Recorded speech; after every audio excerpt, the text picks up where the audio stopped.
महापालिकेच्या निवडणुकीत शाहू फुले आंबेडकर यांचा विचार जपण्याचा आव्हान जातीय सलोखा बिघडवणाऱ्या आणि पुरोगामी विचारांना धुळीस मिळवणाऱ्या सत्ताधारी भाजपाला मतपेटीतून जनतेने धडा शिकवावा असं आवाहन विश्वजित कदम यांनी केलंय। सांगली शहरातील अनेक प्रभागात महाविकास आघाडीच्या उमेदवारांच्या प्रचारार्थ विश्वजित कदम, जयंत पाटील, विशाल पाटील व जितेश कदम यांनी पदयात्रा आणि प्रचार सभा घेतल्या। यावेळी विश्वजित कदम बोलत होते। यावेळी बोलताना विश्वजित कदम म्हणाले, सांगली, मिरज व कुपवाड या तिन्ही शहरांच्या विकासाचे योग्य व्हिजन आखून या निवडणुकीला आम्ही सामोरे जात आहोत। सर्वांगीण व समतोल विकासासाठी महाविकास आघाडीची भूमिका स्पष्ट आहे। लोकहिताला प्राधान्य देण्याचं धोरण राबवणं हे आमचं मुख्य तत्व आहे। महायुतीचे सरकार बेभरवशाचं राजकारण करणारे आणि केवळ अर्थकारणावर लक्ष देणारं सरकार आहे। जनतेचे यांना काहीच सोयर सुतक नाही। राज्याची तिजोरी कोणाकडे यावरून भाजप आणि राष्ट्रवादी काँग्रेसच्या नेत्यांमध्ये वाद होतो, पण राज्याची तिजोरी ही नागरिकांच्या कररूपी पैशातून भरली जाते। त्यामुळे जनतेच्या पैशावर राजकारण करून दरोडा टाकण्याचा प्रयत्न करू नये असा टोला आमदार विश्वजित कदम यांनी लगावलाय। ते म्हणाले, शाहू फुले आंबेडकर यांचा विचार जपण्याचा आव्हान जातीय सलोखा बिघडवणाऱ्या आणि पुरोगामी विचारांना धुळीस मिळवणाऱ्या या सत्ताधाऱ्यांना मतपेटीतून जनतेने कौल दाखवून देण्याचं आवाहन त्यांनी केलंय।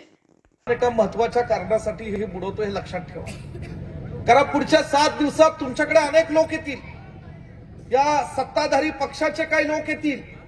अशा जशा सभा आज आम्ही घेतलेल्या तसे ते सुद्धा सभा घेतील, त्यांचे उमेदवार येतील। तुम्हाला तात्पुरतं काहीतरी आमेज दाखवतील आणि सांगतील की देशात आमची सत्ता आहे, राज्यात आमची सत्ता आहे आणि म्हणून महानगरपालिकेमध्ये सुद्धा आमच्या भाजपची सत्ता ही तुम्ही या ठिकाणी आणा, म्हणजे 9 नंबरच्या प्रभागात आम्ही विकास खेचून आणू। त्यांचा काही संबंध नाही। सांगलीचे नागरिक म्हणून तुम्ही टॅक्स भरत आहात, सांगलीचे व्यापारी सेस भरत आहेत। सांगलीचा विकास हा कोण करेल तर सांगलीची सर्वसामान्य जनता आणि तुम्ही निवडून दिलेले नगरसेवक हे सांगलीचा विकास करतील, हे मला या ठिकाणी ठाम सांगायचं। साहेब, मी परवा मला असं कुणीतरी सांगितलं की भाजपची इथं सभा झाली आणि भाजपच्या एका नेत्याने म्हणे त्या सभेत असं वक्तव्य केलं की भाजपने दिलेल्या लाडक्या बहिणींना पैसे चालतात, परंतु तुम्हाला आमचे उमेदवार चालत नाही। अरे पैसे काय तुमच्या खिशातले? हे काय पैसे यांच्या खिशातले देत नाहीत।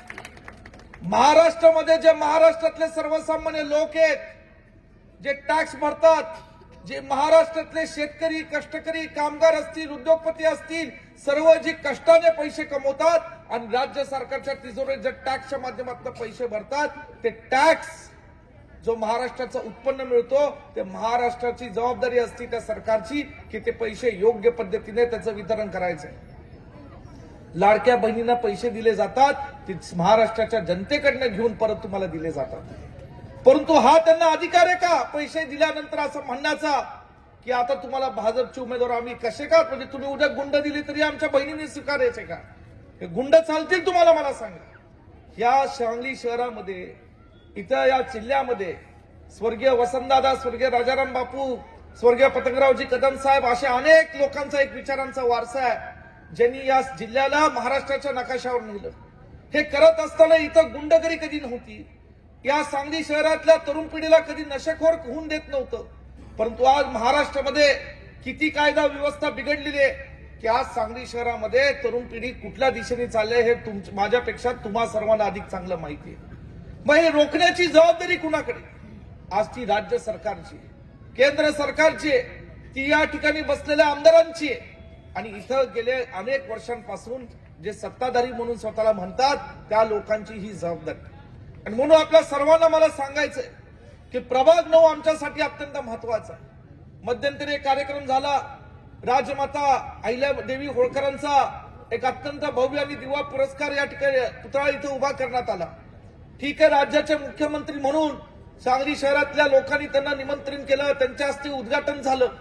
अरे पण नुसतं फित कामणं वेगळं आणि त्या पुतळा उभा करण्यामागे ज्यांनी कष्ट घेतले ते मनगू आबा सर्वराज या ठिकाणी व्यासपीठावर बसलेत, हे आपण सगळ्यांनी लक्षात ठेवलं पाहिजे। आणि म्हणून या सगळ्या लोकांना आपल्याला नम्रपणे विनंती आहे की आज इथे आमच्या फकीर बहिणी असतील, आमच्या पाटील बहिणी असतील आणि आमचा विनायक रुपणार असेल, एक तरुण तडफदार कार्यकर्ता जो सातत्य